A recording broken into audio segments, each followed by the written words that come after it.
नेहरू गांधी परिवार का एक ऐसा चमत्कार जिसको देखने के बाद आपकी आंखें फटी की फटी रह जाए। 1947 से यानी आज़ादी के बाद से लेकर आज तक वो चमत्कार चल रहा है। और ये जो चमत्कार है ना, गरीबी हटाने का चमत्कार है। 1951 के पहले चुनाव से पहले जवाहरलाल नेहरू ने किया। आप समझ लीजिए, ये ग्राफिक्स है, बहुत बेहतरीन रिसर्च आपको बता रहा हूं। फिर चुनाव जीतने के लिए इंदिरा गांधी ने इस चमत्कार का सहारा लिया तो गजब की सफलता मिली। इसके बाद वही चमत्कार लेकर राजीव गांधी आए, पीवी नरसिम्हा राव आए, वही अलादीन का चिराग लेकर सोनिया गांधी प्रकट हुई और मनमोहन सिंह भी प्रधानमंत्री बने, दो कार्यकाल तक रहे। इसके बाद 2014 में सोनिया गांधी और राहुल गांधी वही पोटला लेकर, गरीबी वाला पोटला लेकर प्रकट हुए। इसके बाद लेकिन आप जानते हैं 2014 में तो ये काम नहीं आया।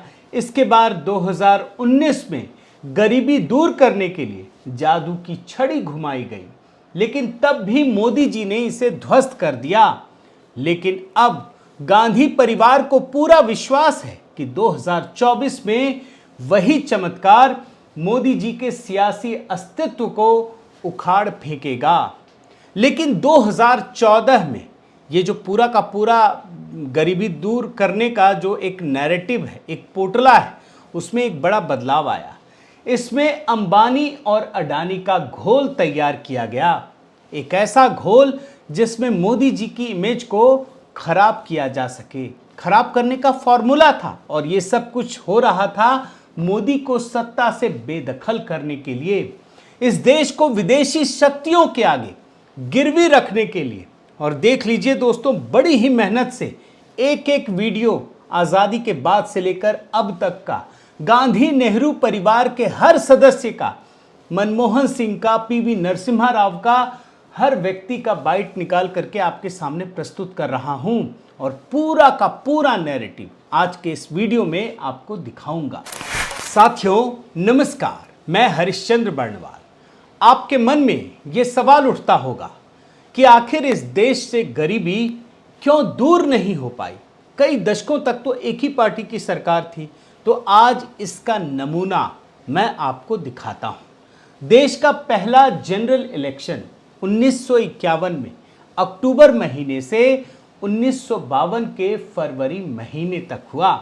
उससे पहले देश के प्रधानमंत्री, पहले प्रधानमंत्री नेहरू ही थे और चुनाव भी उन्हीं को लड़ना था। फिर 1951 में तो इंडिपेंडेंस डे की स्पीच में उन्होंने क्या कहा वो आज सुनना ज़रूरी है।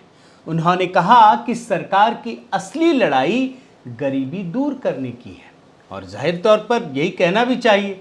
तो वो हिस्सा आपको निकाल करके सुना रहा हूं, बड़े ध्यान से सुनिए। उसकी लड़ाई हमें लड़नी है और वो लड़ाई है असली लड़ाई, हिंदुस्तान की गरीबी से लड़ाई, हिंदुस्तान की बेकारी से लड़ाई। और याद रखिए दोस्तों, जवाहरलाल नेहरू 17 साल तक इस देश के प्रधानमंत्री रहे।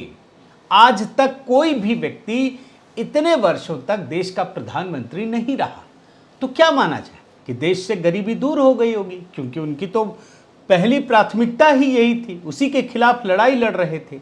लेकिन ऐसा हुआ नहीं और अब आप आगे बढ़िए। इसके बाद कांग्रेस की तरफ से गुलजारी लाल नंदा 13 दिनों के लिए प्रधानमंत्री बने। अब ये क्या गरीबी दूर करेंगे आप खुद ही समझ सकते हैं। इसके बाद और आगे बढ़िए, कांग्रेस की तरफ से ही लाल बहादुर शास्त्री प्रधानमंत्री बने, लेकिन सिर्फ 1 साल 216 दिन के लिए, और वो भी वो भारत पाकिस्तान के युद्ध में ही उलझे रहे, तो वो उनसे भी क्या अपेक्षा करें। इसके बाद फिर से गुलजारी लाल नंदा 13 दिनों के लिए प्रधानमंत्री बने। अब उनसे भी आगे बढ़िए। अब इसके बाद जो दौर आता है वो इंदिरा गांधी का दौर आता है, और नेहरू के बाद सबसे लंबे कार्यकाल के लिए प्रधानमंत्री बनी 4 बार, करीब 16 साल के लिए। बीच में इस दौरान बहुत ही कम समय के लिए मोरारजी देसाई भी प्रधानमंत्री बने, चौधरी चरण सिंह भी बने, लेकिन बहुत ही कम समय के लिए। और इसीलिए अब सीधे इंदिरा गांधी की बात करते हैं। उन्होंने लाल किले के प्राचीर से 16 बार इस देश को संबोधित किया। उन्होंने तो बकायदा 1971 के चुनाव में गरीबी हटाओ का नारा भी दिया था और आप रिपोर्ट में देख सकते हैं उन्हें प्रचंड बहुमत भी हासिल हुआ। और उस दौरान इंदिरा गांधी का एक बयान सुनाता हूं और आप देखिए आत्मनिर्भरता जो शब्द है उनके लिए इसका क्या मायने था, आप इस बयान में सुनिए। आर्थिक निर्भरता के मानी है कि गरीबी देश से हटे, जो पिछड़े हुए इलाके हैं वो पिछड़ेपन से ऊपर उठें। और इतना ही नहीं दोस्तों, जब उनका लंबा कार्यकाल पूरा हो रहा था तब इंदिरा गांधी ने एक बार ये भी कहा था और इशारों ही इशारों में कहा था कि जो संपन्न लोग हैं उनकी मांगों को हो सकता है कि वो पूरी न कर सके। आप ये बयान सुनिए। हमको ये देखना है कि जो संपन्न है, जो दूसरे से ज्यादा अच्छी हालत में है, उनकी मांगें पूरी करने से कहीं जो गरीब हैं, जो दबे हुए लोग हैं, कमजोर हैं किसी कारण, उनकी मांगें पीछे न हट जाएं। अब जब इंदिरा गांधी 16 सालों तक सत्ता में रहे, प्रधानमंत्री रहे, तो क्या माना जाए कि गरीबी तो दूर हो गई होगी। कहाँ नेहरू जी इतने वर्षों तक रहे, उसके बाद इंदिरा गांधी यहाँ तक रहीं, तो मान तो सकते हैं ना, लेकिन कुछ नहीं हुआ। क्योंकि 1971 में नारा देने के बाद भी उन्होंने क्या किया ये आप आंकड़ों से ही समझ सकते हैं। क्योंकि उनकी हत्या के बाद प्रचंड जीत हासिल करके सत्ता में लौटने वाले उनके पुत्र राजीव गांधी ने फिर से गरीबी का जुमला फेंका। अब देखिए और सुनिए इस बयान को। जितने हमारे वायदे हैं, जितने काम हम करने जा रहे हैं, ये बेकार हो जाते हैं अगर हम भारत की गरीबी नहीं हटा सकते। इसलिए हम खास ध्यान दे रहे हैं गरीबी हटाने के कार्यक्रमों पर। राजीव गांधी ने यही बात 1987 में भी दोहराई। बस लग रहा था कि गरीबी तो अब खत्म ही हो जाएगा, सिर्फ डिक्शनरी में ये शब्द बचेंगे। आप सुन लीजिए उनका बयान। हमने गरीबी हटाने में बिल्कुल ऊपर रखा है और अपनी पूरी ताकत लगाई है गरीबी हटाने में। और जानते हैं दोस्तों, राजीव गांधी ने गरीबी की चर्चा करते हुए एक ट्विस्ट कर दिया। उन्होंने ये बात कही कि जो खर्च हम हथियारों को बनाने में करते हैं, अगर उसे गरीबी को दूर करने में करें तो फिर तो गरीबी छूमंतर हो जाएगी। एक नया बहाना शुरू कर दिया। आप पहले बयान सुनिए उनका। पागलपन है कि हम और हथियार बनाते जाएं, जब आज के हथियारों से पूरी दुनिया 50 बार खत्म हो सकती है। पागलपन है जब आज दुनिया में 1.5-2 करोड़ हर मिनट खर्चे जाते हैं हथियार की दौड़ में, जब उसका एक छोटा सा भाग भी अगर हम ले सकते तो हम कितनी गरीबी, कितनी बीमारी, कितनी बेकारी हटा सकते थे। लेकिन आज के भारत को देखकर क्या आपको लगता है कि हथियार बनाने से गरीबी दूर नहीं होती है? क्या इन दोनों का कोई रिश्ता है? बल्कि अगर सच मायने में कहा जाए तो हथियार बेचने से जो आज कमाई हो रही है उससे गरीबी दूर हो सकती है। ये है असलियत। लेकिन राजीव गांधी जी लोगों को भ्रमित करने के लिए कुछ और बता रहे थे। अब आप आगे बढ़िए राजीव गांधी से। इसके बाद 2 और प्रधानमंत्री बने दोस्तों, लेकिन कोई भी 1 साल के लिए भी नहीं रह सके, विश्वनाथ प्रताप सिंह और चंद्रशेखर। तो गरीबी के लिए ये क्या करेंगे? जब मैंने 16 वर्षों का दिखा दिया, इसके बाद फिर से कांग्रेस को मौका मिला। 1991 में पीवी नरसिम्हा राव प्रधानमंत्री बने और उन्होंने फिर से गरीबी वाला घोल तैयार कर लिया। सुन लीजिए वो बयान, ये भी बड़ी मेहनत से निकाला है, सुनिए। 92 से हमने शुरू किया और 92 से शुरू करके जो हमने योजनाएं शुरू की, वो सारी योजनाएं ऐसी हैं, सबकी सब ऐसी हैं जो गरीबों से संबंधित हैं, गरीबी हटाने के कार्यक्रम से संबंधित हैं। देख रहे हैं ना कैसे गरीबी वाला वो जो पूरा का पूरा एकदम सुहाना नारा है वो लोगों के सामने उछाला जाता है, लेकिन होता कुछ भी नहीं है। अब आप और आगे बढ़िए। अभी तो मैं आपको सिर्फ और सिर्फ तथ्य दिखा रहा हूं और वो बातें सुना रहा हूं जिसके जरिए लोगों को भ्रमित किया जाता है। इनके बाद वाजपेयी जी 16 दिन के लिए प्रधानमंत्री बने, सिर्फ 16 दिन के लिए। फिर देवगौड़ा जी बने, वो 324 दिन के लिए। फिर गुजराल साहब प्रधानमंत्री बने, वो 332 दिनों के लिए ही प्रधानमंत्री रह सके। और इसके बाद फिर से वाजपेयी जी की सरकार बनी तो सिर्फ 16 महीने में साजिश करके गिरा दी गई। लेकिन इसके बाद उनका जो चुनाव हुआ, उसके बाद वो पूरे कार्यकाल के लिए प्रधानमंत्री बने। और आप रिपोर्ट में देखिए कि उसी समय पूरा देश इंफ्रास्ट्रक्चर से लेकर बाकी मामलों में तेज गति से दौड़ पड़ा। लेकिन जैसे ही वाजपेयी जी की सरकार गिरी, और कैसे गिरी इस पर भी एक बड़ा रहस्य है कि किस तरीके से उन्हें नैरेटिव के खेल में उलझाया गया, ताबूत घोटाला और ना जाने किस किस प्रकार से बदनाम किया गया। लेकिन आप आगे बढ़िए, कांग्रेस को फिर से सत्ता मिली, सोनिया गांधी की हुकूमत स्थापित हुई, मनमोहन सिंह को प्रधानमंत्री बनाया गया। पहले 2004 में प्रधानमंत्री बने, फिर 2009 में प्रधानमंत्री बने। लेकिन देखिए, वही गरीबी की घुट्टी पिलानी शुरू कर दी।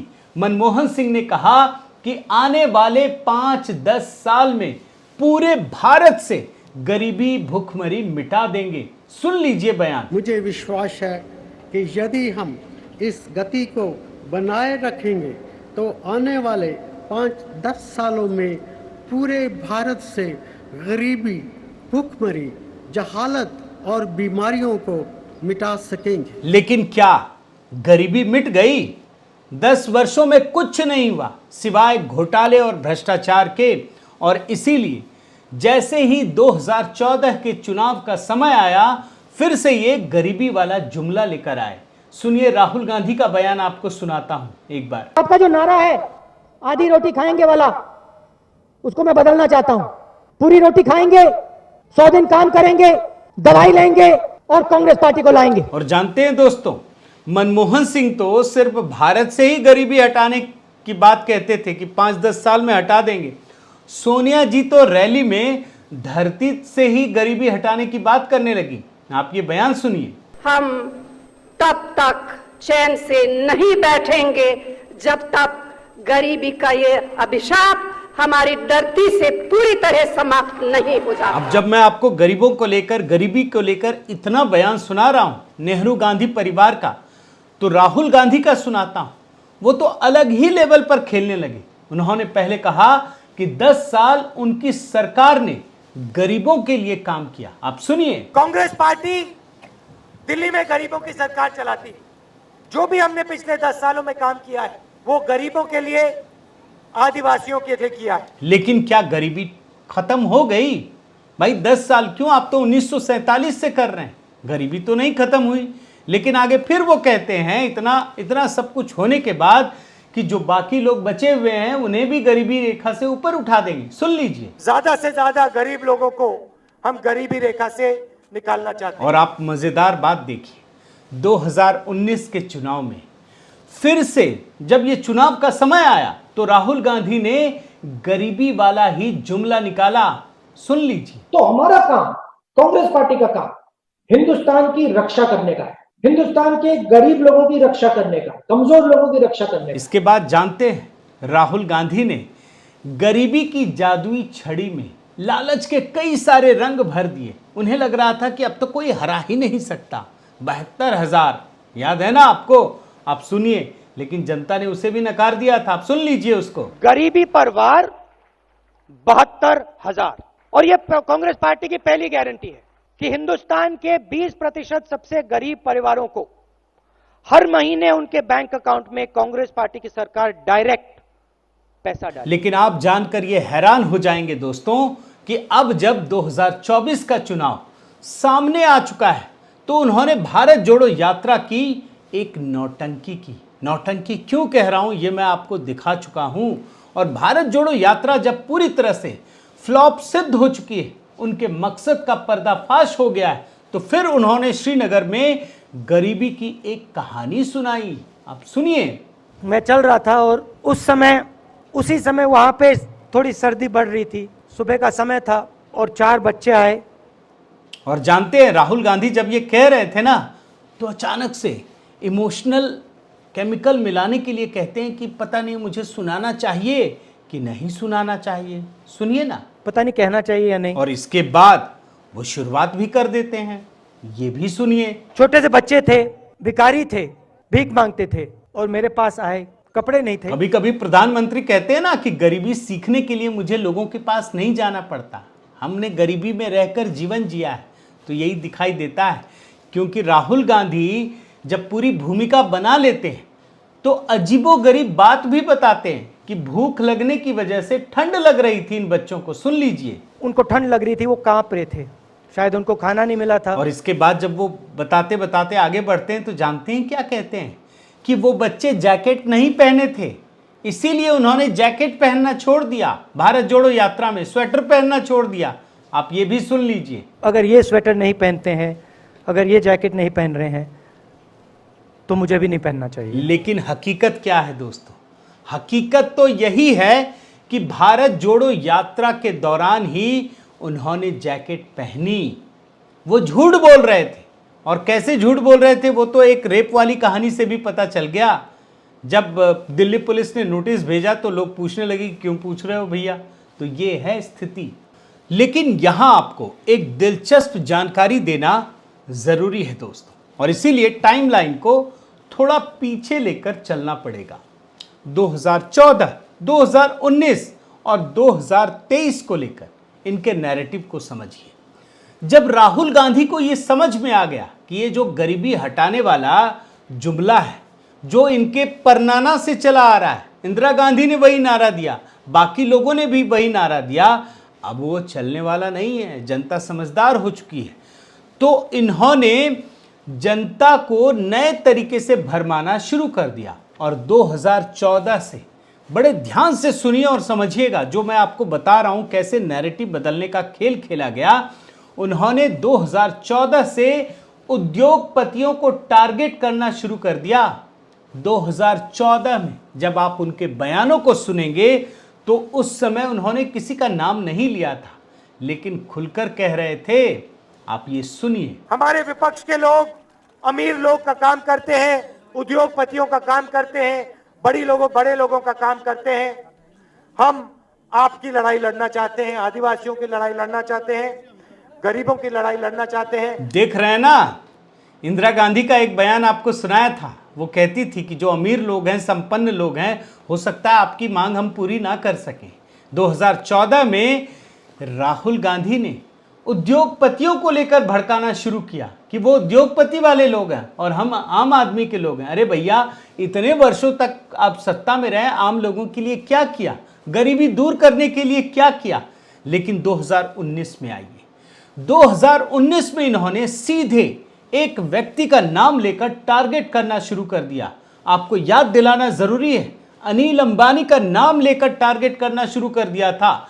हर सभा में, हर भाषण में, हर रैली में, हर प्रेस कॉन्फ्रेंस में सिर्फ अनिल अंबानी का नाम। आपको याद दिलाता हूं, सुन लीजिए। हिंदुस्तान का प्रधानमंत्री अनिल अंबानी का दोस्त है, वो अनिल अंबानी को चला गया। यहाँ पे 30,000 करोड़ रुपए की चोरी हुई है। अनिल अंबानी जी ने हवाई जहाज कभी नहीं बनाया। कॉन्ट्रैक्ट अनिल अंबानी को क्यों मिला? देख रहे हैं ना, अनिल अंबानी क्या हुआ? अनिल अंबानी को क्या फायदा दिला दिया सरकार ने? अब तो राफेल भी आ गया इस देश में। कहीं आपको लगा कि कोई घोटाला हुआ है? और घोटाला अगर हुआ तो आप क्यों नहीं गए? कहीं तो अनिल अंबानी का नाम तक नहीं आता, कोई चर्चा भी नहीं होती। तो ये इनकी जो नीयत है ना, वो कितनी खराब है पता चलती है। लेकिन अब 2024 आ रहा है, अब तो अनिल अंबानी का नाम लेने से भी नहीं चलेगा। तो अब जाकर राहुल गांधी और गांधी परिवार ने अपना झुंझुना बदल दिया है। अब इनकी जो ट्यूनिंग है ना, वो अडानी पर सेट हो गई है। और हर जगह, हर रैली में, हर भाषण में, संसद के भीतर, संसद के बाहर, प्रेस कॉन्फ्रेंस में, हर जगह सिर्फ और सिर्फ अडानी को टारगेट कर रहे हैं। अब आप ये बयान सुनिए। अडानी जी दिखाई देते हैं। नरेंद्र मोदी जी और अडानी जी के रिश्ते का मामला है। अडानी जी के बारे में डिस्कशन हो रहा है। Next speech that is going to come on Adani. जो अडानी जी का मुद्दा है उससे डरे हुए हैं। देख रहे हैं ना दोस्तों, जब आपको एक लकीर में पूरी की पूरी कहानी दिखा रहा हूं, तब आपको सारी बातें समझ में आ रही होंगी कि ये कितनी बड़ी साजिश है।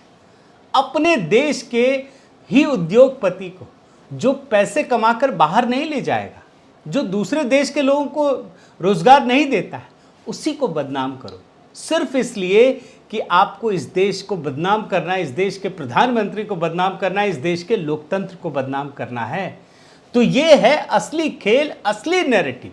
लेकिन अब आप आगे बढ़िए, क्योंकि मनमोहन सिंह का कार्यकाल खत्म हुआ तो मोदी सरकार आती है और प्रधानमंत्री मोदी के 2 कार्यकाल, दूसरा कार्यकाल चल रहा है। एक 2014 में प्रधानमंत्री बने, फिर 2019 में दोबारा और बड़ी बहुमत के साथ जनता ने उन पर विश्वास किया। अब आप रिपोर्ट दिखाता हूँ। 9 साल पूरे हो चुके हैं और आप ये रिपोर्ट देखिए।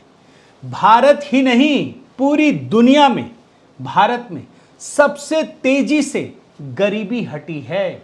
2015 से 2019 के दौरान देश की गरीबी में वर्ष 2011-2015 के मुकाबले अधिक कमी आई है। और ये जो रिपोर्ट है ना, ये किसकी है? ये रिपोर्ट वर्ल्ड बैंक की है। इसके मुताबिक 8 सालों में 12.3% गरीबी घटी है। यही नहीं दोस्तों, एक और बात जोड़ देता हूं जब मैं कह रहा हूं कि प्रधानमंत्री मोदी ने गरीबों के एक महत्वपूर्ण संकट को दूर करते हुए फ्री अनाज की जो स्कीम चलाई है, वो पिछले कई वर्षों से चल रही है। इसे अगले 1 साल तक के लिए और बढ़ा दिया गया है। यानी खाने पीने की चिंता छोड़ दो और कमाई में ध्यान लगाओ। यही है मोदी जी का असली मंत्र। तो अब आप समझ लीजिए कि गरीबी घटाने में जो काम पूरा का पूरा नेहरू गांधी परिवार कई दशकों में नहीं कर सका, वो काम मोदी सरकार कर रही है। और यही है वो नैरेटिव का खेल जो मैंने वीडियो के माध्यम से आपको दिखाने का प्रयास किया। साथियों, पहले की सरकारें टुकड़ों में काम करती थी। अगर उसने किसी का घर बना दिया था तो उसमें शौचालय नहीं होता था। अगर किसी घर में नल होता था तो जल नहीं होता था। अगर ये सब कुछ होता था तो गैस सिलेंडर नहीं होता था। मतलब एक परिवार सरकारी सुविधाओं के लिए भटकता रहे, मारा मारा फिरता रहे, लोगों के मतलब पीछे पड़ जाए, घूस दे, तमाम चीज़ें। लेकिन आज की सरकार समग्रता में काम करती है। वो एक व्यक्ति को घर देती है, मुफ्त घर बनाकर दे रही है। फिर घर में शौचालय है, उसमें नल है, नल में जल है। उज्ज्वला योजना के तहत गैस सिलेंडर दिया जा रहा है और तमाम सुविधाएं, अब तो बिजली भी पहुंचाई जा रही है हर घर में। और इसके बाद मुफ्त अनाज की स्कीम।